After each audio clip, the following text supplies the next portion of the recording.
రెండోదిని గారు రండి. సారీ వదిన గారు, అందరూ కలిసిన శుభ సందర్భంలో అమ్మవారి గుడికెళ్ళి కుంకుమార్చన చేయించుకొచ్చాను. రెండోదిని గారు ఉండండి వదిన గారు, హారతి తీసుకొస్తాను. సరే.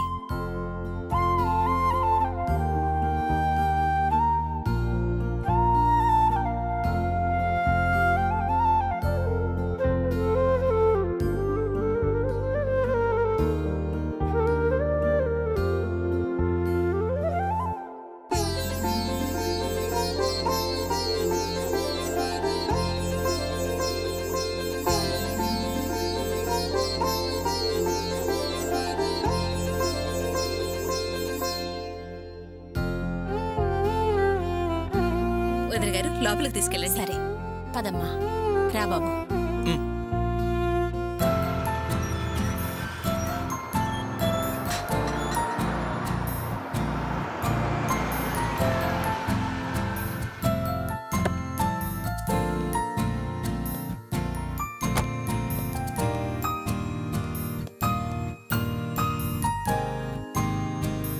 ఏంటండి అలా చెప్పకుండా వెళ్ళిపోయారు? మీరు వెళ్ళిన దగ్గర నుంచి నాకెంత కంగారుగా ఉందో తెలుసా? ఏ క్షణంలో ఏం వినాల్సి వస్తుందోనని భయపడుతున్నాను. అది వాసు అర్జెంటుగా రమ్మని ఫోన్ చేస్తే వెళ్ళాను. ఎందుకు? ఏమైంది?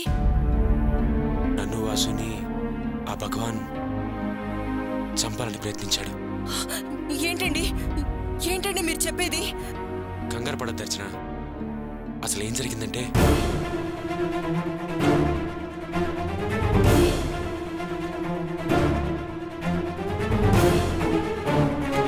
అది జరిగింది.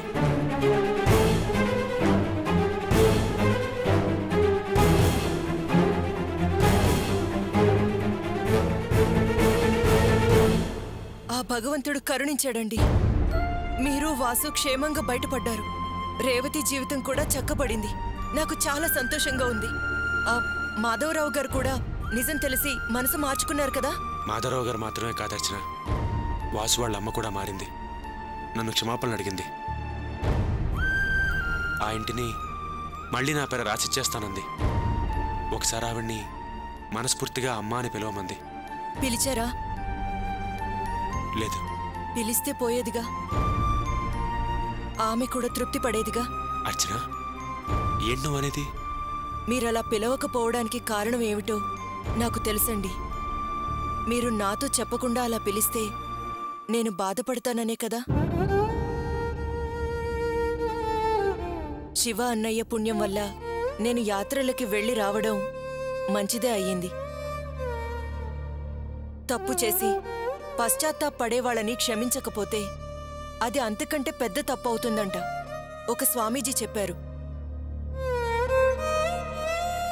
మీ మంచితనానికి ఒక మచ్చ పడితే నేనెంత బాధపడతానో, అలాగే ఒకరి ప్రేమానురాగాలకి అడ్డుపడితే వాళ్ళంతకన్నా బాధపడతారు. నువ్వు చాలా విషయాలు తెలుసుకున్నావు అర్చన. పెద్ద పెద్ద వాళ్ళు గుళ్ళో చెప్తుంటే విన్నానండి. మీ కన్న తల్లి కాకపోయినా మిమ్మల్ని పెంచి పెద్ద చేసిన కృతజ్ఞత మీకుంది కదా.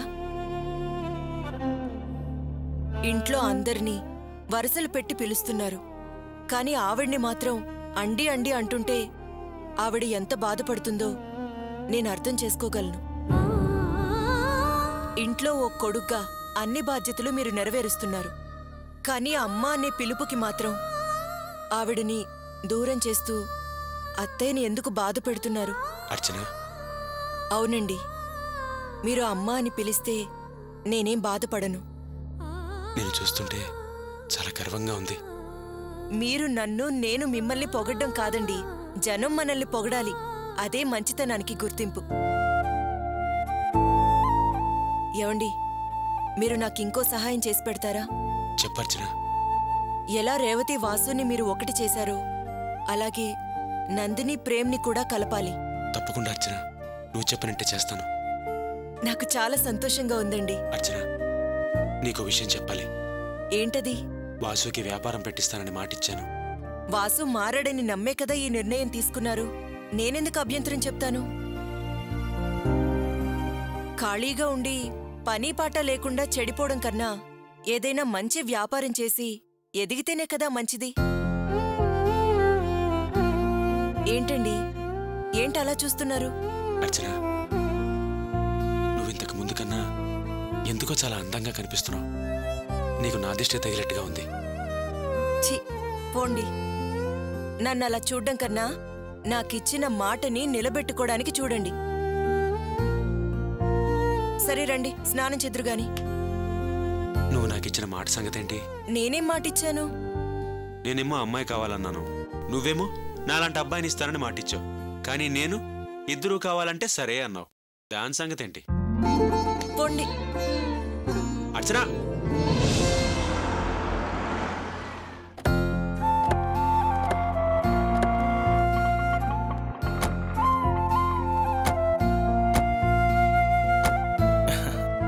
రామ్మా.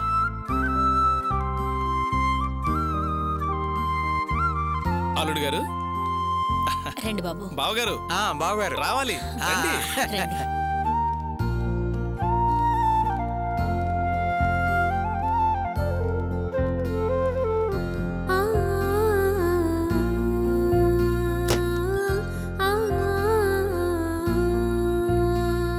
అల్లుడు గారు, అమ్మ రేవతి, కుడికాలు లోపల పెట్టిరండి. బావగారు రండి.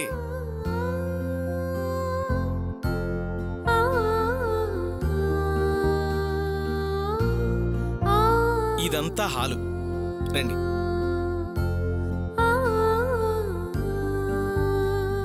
ఇది living room, fully furnished house. పైన 2 బెడ్రూమ్లు, కింద 2 బెడ్రూమ్లు, అన్ని వస్తువులున్నాయి. సర్వెంట్ క్వార్టర్ కూడా ఉంది. బావగారు అంత వివరంగా చెప్పాలా? ఈ ఇల్లు మీ మనసంత విశాలంగా ఉంది. అన్నయ్య గారు, ఈ ఇల్లు చూస్తుంటే నా కల నెరవేరినట్టు అనిపిస్తుంది. ఎప్పటికైనా వాసు ఇలాంటి ఇంట్లో ఉండాలని ఆశపడ్డాను. మీరు పెద్ద మనసు చేసుకుని వాసుని అల్లుడిగా అంగీకరించారు, ఒక ఇంటివాణి చేశారు.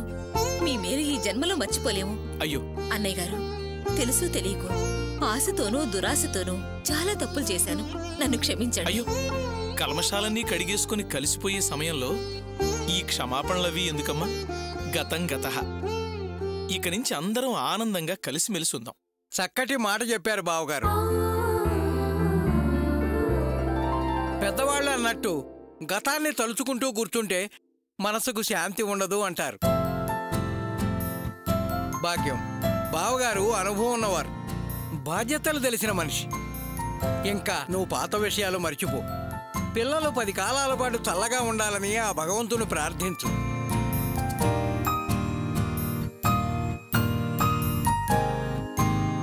అమ్మా రేవతి, ఇవిగోమ్మా ఈ ఇంటి తాళాలు. వద్దు నాన్న, మీ దగ్గరే ఉంచండి. లేదమ్మా, ఇక నుంచి ఇవి మీ ఇంటి తాళాలు. నీ దగ్గర ఉండటమే ధర్మం.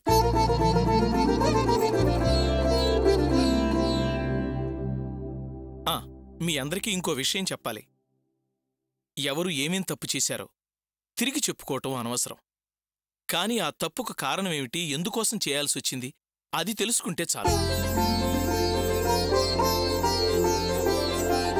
వాసుకి వ్యాపారం చేయాలనే కోరిక విపరీతంగా ఉంది. ఇంతవరకు చేసిన ఆ తప్పులవన్నీ ఆ ఆరాటంతో చేసినవే.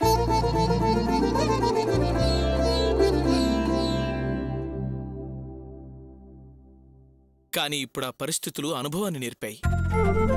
మళ్లీ తప్పు చేసే అవకాశం లేదు. ఆ నమ్మకంతోనే ఇప్పుడు వాసుకి అన్ని బాధ్యతలు అప్పగిస్తున్నాను.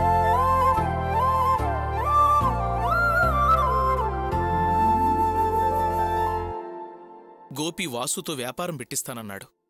చాలా సంతోషంగా ఉంది. అమ్మ చెల్లెమ్మ, కారు, బంగ్లా, వ్యాపారం, వాసుకి అన్నీ సమకూరాయి. నీకు సంతోషమేగా? ఇందాకే చెప్పానుగా అన్నయ్య గారు, నా మనసుకు చాలా ఆనందంగా ఉందని. ఇంకా ఆనందపడే విషయం ఏమిటంటే, అమ్మ రేవతి, ఈ ఇంటితో పాటు సూపర్ మార్కెట్ బాధ్యతలన్నీ నీకే అప్పగిస్తున్నాను.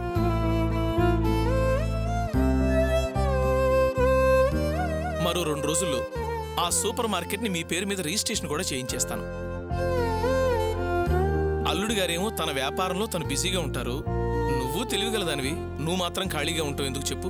అందుకే ఈ బాధ్యతలన్నీ. అదేంటి నాన్నా, మీకు ఒక వ్యాపకం ఉండాలి కదా? చూడమ్మా, ఇంతకాలం నేను శ్రమపడింది చాలు. ఇక నాకు విశ్రాంతి కావాలి. కృష్ణ రామ అనుకోవడమే వ్యాపకం. ప్రశాంతంగా బ్రతకాలనుకుంటున్నాను. ఇదిగో, ఓ ఏడాదిలోపు పండంటి బాబునో పాపనో మా చేతుల్లో పెట్టారనుకో, అది ఓ గొప్ప వ్యాపకంగా ఆనందంగా గడిపేస్తాను. బావగారు మంచి నిర్ణయమే తీసుకున్నారు.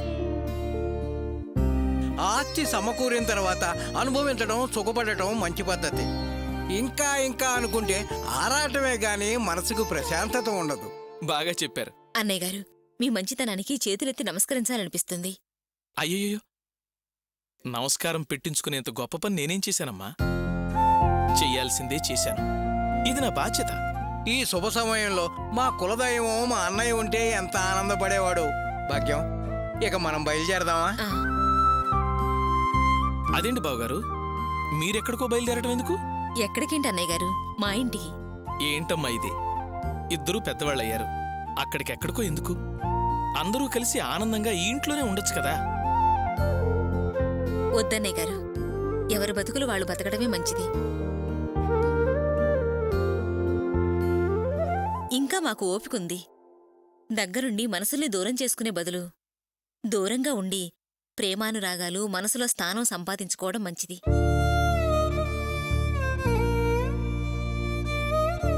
వృద్ధాప్యంలో ఎటూ పిల్లల హక్కును చేరక తప్పదు కదా. ఇప్పటినుంచే ఎందుకులేండి అన్నయ్య గారు. ఆహా, ఎంత గొప్పగా చెప్పావే భాగ్యం. నీ మాటలు ఉన్న ఆనందాన్ని రెట్టింపు చేశాయి. మరి మేము వస్తాం బావగారు. అమ్మ రేవతి, అత్తయ్య మామయ్య ఆశీర్వాదం తీసుకోమా. నిండు నూరేళ్లు పిల్లా పాపలతో సుఖంగా జీవించండి. లేమ్మా. మేం బయలుదేరుతాం బావగారు. వస్తాం వదిన గారు, వస్తాం. వస్తాం రా వాసు. రా భాగ్యం. అమ్మ రేవతి, మేము బయలుదేరతాం. అదేంటి నాన్న అప్పుడే? ఇంకొంచెం సేపు ఉండి వెళ్ళొచ్చు కదా. అదేంటమ్మా, వస్తూ పోతుంటాం కదా. పైగా ఆ సూపర్ మార్కెట్ రిజిస్ట్రేషన్ తాలూకు పేపర్లని భగవాన్ తయారు చేయమన్నాను. ఎదురు చూస్తూ ఉంటాడు. వెళ్ళాలి. పథకంతో వస్తామమ్మా. వస్తాం అల్లుడు గారు. బాబు. సరే మావయ్య.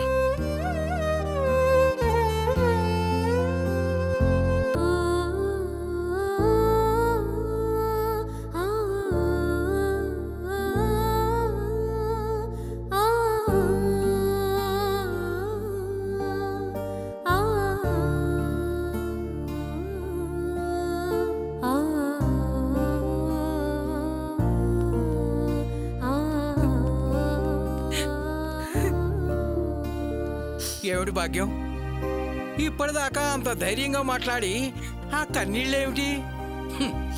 మనం బతకలేమని భయపడుతున్నావా, లేకపోతే నేను నిన్ను బతికించలేనని భయపడుతున్నావా? చచ్చా, నేనేమీ భయపడ్డం లేదయ్యా. నీ నా అని కాదు, మన పిల్లలంతా మనం ఆశించిన రీతిలో చక్కగా స్థిరపడ్డారు. ఆస్తి అంతస్తు అన్నీ సమకూరాయి. అందుకేనయ్యా ఈ ఆనందం. ఆ ఆనందంలో వచ్చే ఆనంద భాష్పాలయ్యా ఇవి. సంతోషం భాగ్యం. దా. అర్చనా, ఏంటండి? నేను వెళ్ళి ప్రేమతో మాట్లాడొస్తాను. నందిని ప్రేమని కలిపే ప్రయత్నం చేస్తాను. వస్తాను. ఏవండి, అతను కోపంలో ఏమన్నా మీరు ఆవేశపడకుండా ఓపిగ్గా వినండి.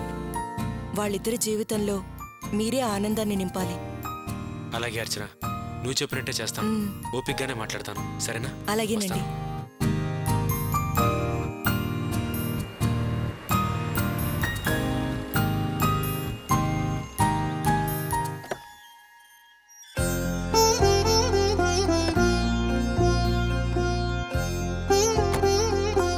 వాసు, అమరావతి,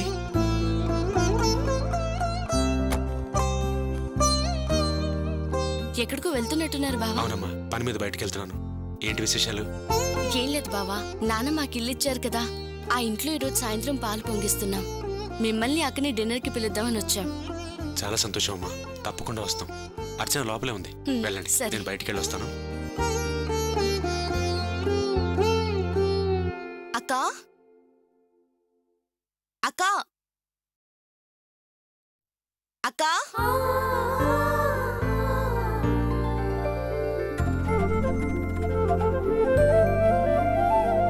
రేవతి, నువ్వా? రేవతి, ఎలా ఉన్నావు? బాగున్నానక్క, నువ్వెలా ఉన్నావు? అక్క, నేను వాసు. మీ బావ అన్ని విషయాలు చెప్పారులే. నాకు చాలా ఆనందంగా ఉంది రేవతి. వాసు, అక్కడే నిలబడ్డావేంటి? లోపలికి రా. రా వాసు.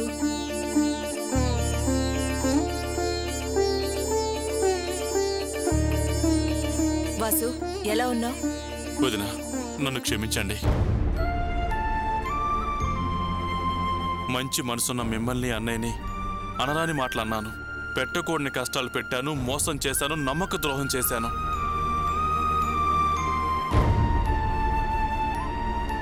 అయినా అన్నయ్య క్షమించి బతుకు తెరువు ఇచ్చాడు, నాకు బతుకిచ్చాడు. మీరు నన్ను క్షమించి పలకరించారు. ఇంత మంచి వాళ్ళని బాధ పెట్టి పాపం మూట కట్టుకున్నాను.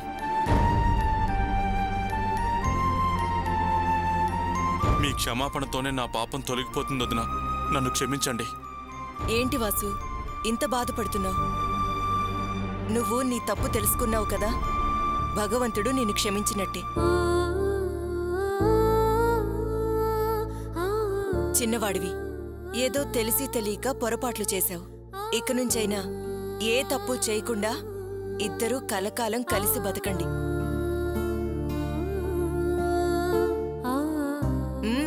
రేవతిని కష్టపెట్టకు. అలాగే వదినా, మీ ఆశీర్వచనంతో ఇంకెప్పుడు ఏ పొరపాటు చేయకుండా బతుకుతాను. అక్క, మేం కొత్తింట్లో కాపురం పెట్టాం. సాయంత్రం పాలు పొంగిస్తున్నాం. నువ్వు బావ తప్పకుండా డిన్నర్కి రావాలి. రేవతి, మీ బావ గుమ్మంలో ఎదురయ్యారక్క. బావతో చెప్పాను, తప్పకుండా తీసుకొస్తానన్నారు. సరే, ఆయన వస్తా అన్నారుగా, అయితే వస్తాం, తప్పకుండా వస్తాం. రా రేవతి, మనం కాఫీ పెడదాం. కూర్చో వాసు.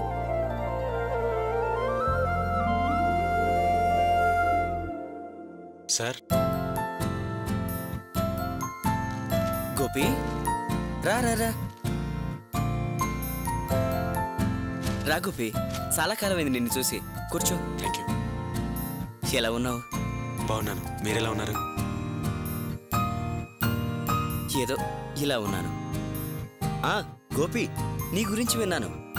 ఒక మామూలు మెకానిక్గా ఉన్న నువ్వు ఈరోజు మంచి పొజిషన్కి వచ్చావని విని నేను చాలా సంతోషించాను. థ్యాంక్స్ అండి. నేను ఇక్కడికి వచ్చే ముందు నేను మీకు గుర్తుంటానో లేదో అనుకున్నాను, కానీ నా గురించి మీరు అన్నీ తెలుసుకున్నారు. నిజంగా చాలా సంతోషంగా ఉంది. అలా మాట్లాడతావేంటి గోపి? నువ్వెంతో కావలసిన వాడివి. నీ స్థానం నీదే. అంత తేలిగ్గా ఎలా మర్చిపోగలను? అర్చన నీ జీవితంలోకి ప్రవేశించిన వేళ విశేషం. నువ్వు గొప్పవాడివయ్యో. అంతా ఆవిడ అదృష్ట జాతకమే కారణం. ప్రేమ్ గారు, అర్చన జాతకం మాత్రమే కాదండి, నందిని పడ్డ కష్టం, నందిని తెలివితేటలే ఈరోజు నేను ఈ స్థాయిలో ఉండడానికి కారణమయ్యాయి. నిజంగా నందిని తోడు నాకు లేకపోతే నేనింత తొందరగా ఎదగలిగేవాడినే కాదు. ఏంటండి, నందిని అనగానే మీరు అలా అయిపోయారేంటి? అసలు మీరే నందిని గురించి అడుగుతారనుకున్నాను, కానీ మీరేమో మౌనంగా ఉన్నారు. గోపి, నువ్వెందుకు వచ్చావో నాకు ఇప్పుడు అర్థమైంది. I'm sorry. నాకు ఆవిడ విషయం మాట్లాడడానికే ఇష్టం లేదు. ఏంటి సార్ అలా మాట్లాడుతున్నారు? మిమ్మల్ని ఎలా అర్థం చేసుకోవాలి? ఎలా అర్థం చేసుకున్నా నాకు అభ్యంతరం లేదు. నువ్వు ఏమనుకుని వచ్చావో అది జరగని పని. సార్, అలా అనకండి సార్. మనసుంటే మార్గం ఉంటుంది. మనసులో గట్టిగా తెలుసుకుంటే ఖచ్చితంగా అయి తీరుతుంది. మీ మనసులో మీరు బలంగా అనుకోండి, మీరు నందిని మళ్ళీ ఒకటవుతారు. నా మాట నమ్మండి. విడిపోయాం, అలాగే విడిపోయే ఉంటాం. కలిసి బతకటం అనేది కాని పని. నందినికి నా మనసులో స్థానం లేదు. నువ్వేదో నచ్చజెప్పినంత మాత్రాన నా మనసు మారదు గోపి.